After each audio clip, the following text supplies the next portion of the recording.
was on Wednesday last week. I'd been sort of browsing the BBC website, and I noticed there was an article on there about the reduction of services and the change of the services for children's centres in the Somerset area.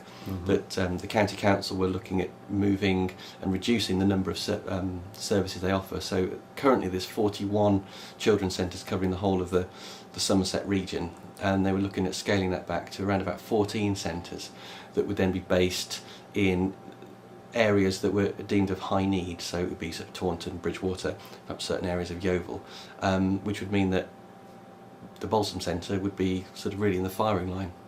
As a family that moved into the Wincanton area sort of around about 5 years ago, it was the Balsam Centre that really kept us afloat. My wife had some sort of quite serious complications during the pregnancy of our daughter, and she'd been made, the Balsam Centre had been made aware of her concerns, and were absolutely outstanding in the service and the care that they offered to my wife, who at the time was starting to get seriously depressed, as you would imagine, being bedridden for around about 5 months, and after the birth of our daughter was finding it very difficult to get around, was on crutches and in a wheelchair.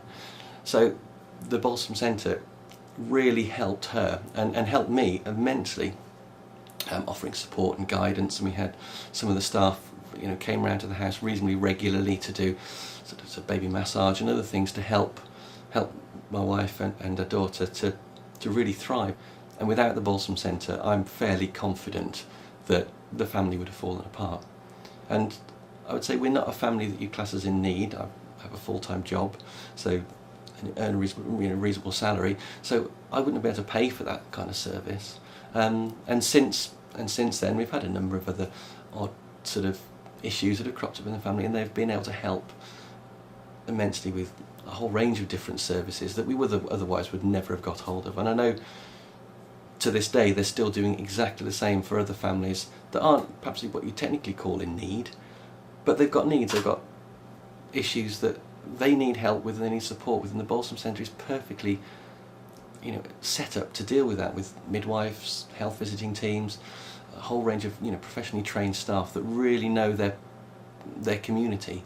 There's a huge range of sessions that are run for every age group, from sort of the bumps all the way up to sort of preschool age. So yeah, all the way up to sort of 5 years of age. There's activities that go on a daily basis for those people. So antenatal and prenatal, helping young mothers prepare for having children and looking after their babies in the first months of life, to the sensory aspect, a whole range of different things which they do across the community. It's not just here in the Balsam Centre. They'll take those things out to areas of need, and any families that are genuinely in need, they are known of, they're known personally, rather than it just being a statistic. They are personal individuals that are known, cared for and looked after by the staff. And if that was to be reduced, that facility would disappear.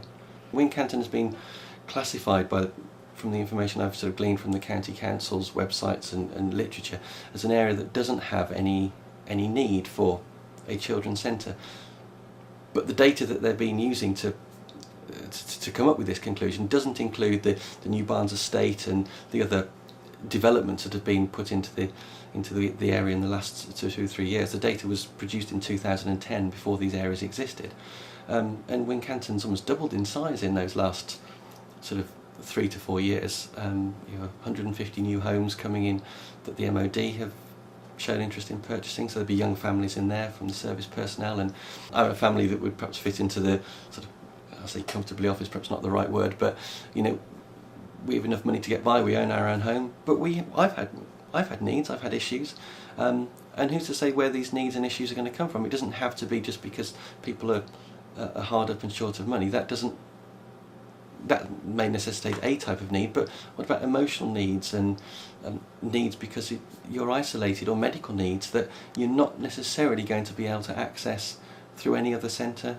than this? And as a first-time parent, we hadn't a clue, and the work that the staff were offering was absolutely invaluable, and I don't think we would have managed to raise our daughter the way we have without their help. And I wouldn't say, we're not necessarily in need, we're not known to social services, but looking at all the statistics about sort of child abuse, just to, you know, on those sort of things. That's not isolated to families that are financially hard up. That can hit anybody. Child abuse, and it doesn't matter who it is. It's anybody across the community could be affected by that, and that's one of the areas that the Balsam Centre are able to help with. Thankfully, it doesn't happen very often, but they're there, they're keeping an eye on, and they know the family, so they can offer that help before something does go horribly wrong.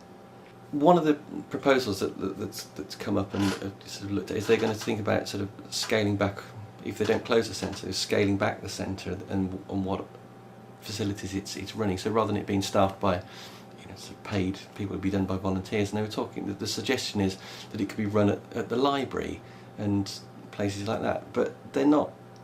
One of the things that the parliamentary committee that looked at the Sure Start scheme in 2013 quoted, and there's a number of recommendations and advisories, is the fact that that children's centres and the prenatal and antenatal and up to sort of early years provision should be done where people have got access to midwives, health visitors, a range of other services, and children's centre services should be housed all under one roof in a children's centre, which is what this is.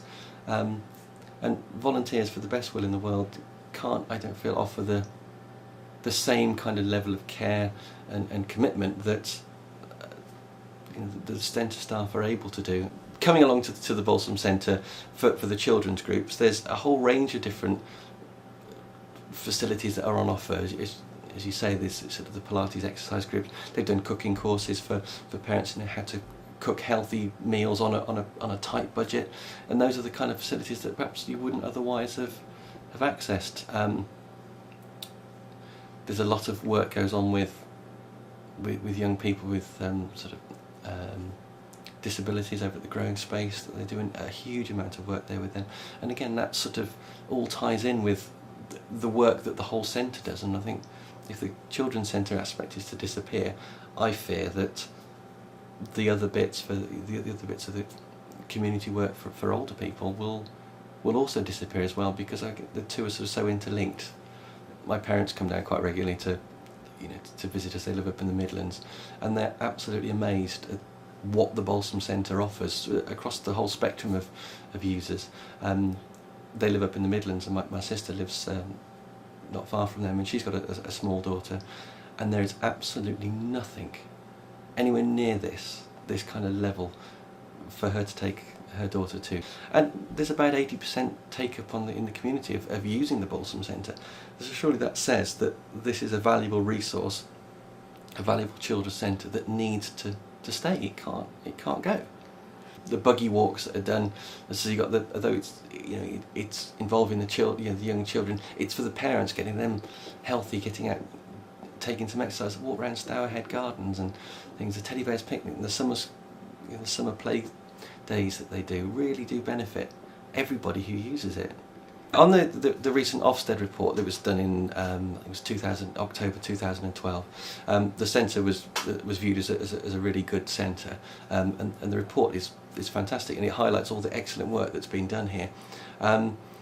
But interesting, Ofsted had made a couple of sort of suggestions and recommendations, which was interesting to pick up on, and it was something that the Balsam Centre are already sort of working on doing. But it's the outreach work that they do to outlying rural communities, and there are a lot of people who are a good distance away from the Balsam Centre, and they always, and Ofsted are saying that the Balsam Centre should be then actively going out to these people and developing their outreach work.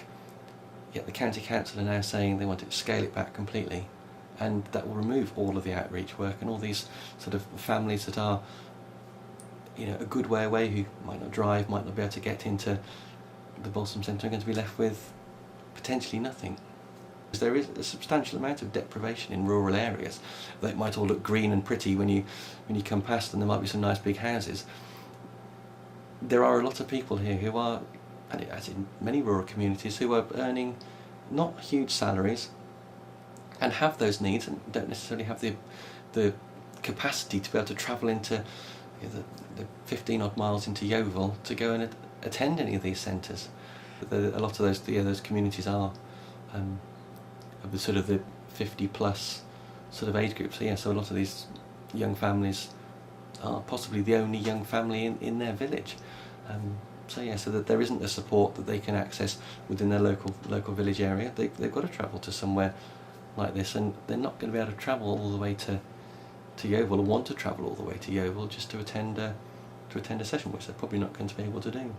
All the information that I've collected has been through sources that are easily, readily available to the general public, through sort of the BBC website, various statistical things looking at levels of deprivation, and other such, sort of county council website information.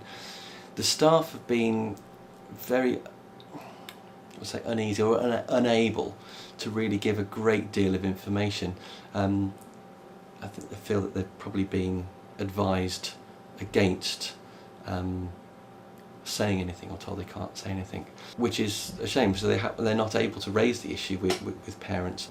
The Children's Centre service is a statutory requirement that they're here, and scaling back in any way that facility is going to be really detrimental to the families and the community of Wincanton, because it is a really central hub to the community in very many ways.